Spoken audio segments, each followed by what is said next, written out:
میرے نبی پاک علیہ السلام سے پوچھا گیا مومن بزدل ہوتا ہے؟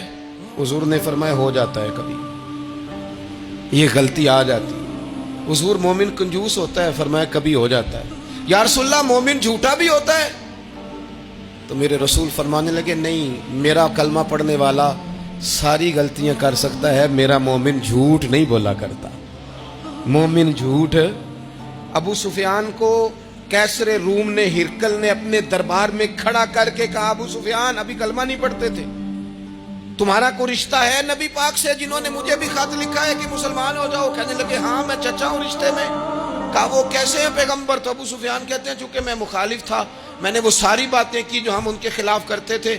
اس نے آخری بات پوچھی، اس نے کہا ابو سفیان یہ بتا کہ وہ جنہوں نے اعلان نبوت کیا ہے کیا کبھی انہوں نے جھوٹ بھی بولا ہے؟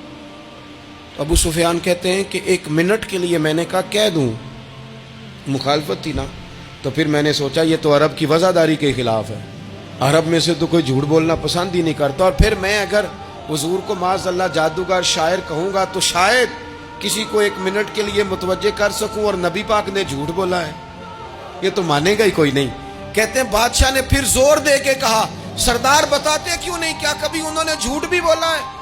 ابو سفیان کہتے ہیں میرے ہاتھ میں چھڑی تھی، میں نے زور سے زمین پہ ماری، میں نے کہا وہ میرے رشتے میں بھتیجے ہیں، میری سخت مخالفت ہے، میں ان کے خلاف میدانوں میں نکلتا ہوں، جنگیں لڑتا ہوں، کبھی وہ غالب آتے ہیں کبھی ہم آتے ہیں، لیکن میرے سامنے وہ پیدا ہوئے، میں نے ماں کی گود میں بھی دیکھا، دادا کے کندھوں پہ بھی دیکھا، چچا کے گھر میں بھی دیکھا، سیدہ خدیجۃ الکبریٰ کا دولہا بنے بھی دیکھا، ان کی 4 بیٹیاں ان کی گود میں کھیلتے دیکھی، اعلان نبوت کرتے دیکھا، لوگوں کو مخالفت کرتے دیکھا، میرے سامنے ان کے مقدس بال سفید ہوئے، میرا اختلاف اپنی جگہ، پر بادشاہ میں قسم اٹھا کے کہہ سکتا ہوں اس محبوب کی زبان سے جب بھی نکلا ہے حق اور سچ نکلا ہے۔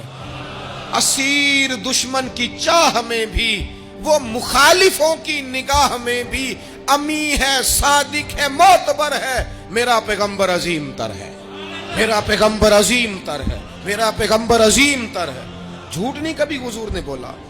کہتے میں نے جواب دیا تو سناٹا چھا گیا سارے دربار میں، کتنے اس نے سوال پوچھے، گھنٹوں بات ہو، سناٹا چھا گیا۔ اور پھر بادشاہ نے اپنا پرنا اٹھایا، چادر اٹھائی، کندھے پہ رکھی اور جانے لگا، تو میں نے پیچھے سے پلٹ کے کہا بادشاہ اتنے تو نے سوال کیے، اتنے میں نے جواب دیے، رزلٹ کا بھی تو اعلان کرنا، نتیجہ بھی تو دینا، کیا نکلا؟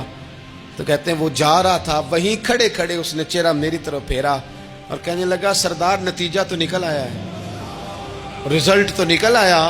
جس بندے نے کبھی بندوں سے جھوٹ نہیں بولا وہ یہ جھوٹ کیوں بولے گا کہ میں اللہ کا رسول بن کے آیا ہوں؟ نتیجہ تو نکل آیا، بات تو کلیئر ہو گئی، اب آگے کیا جانا ہے؟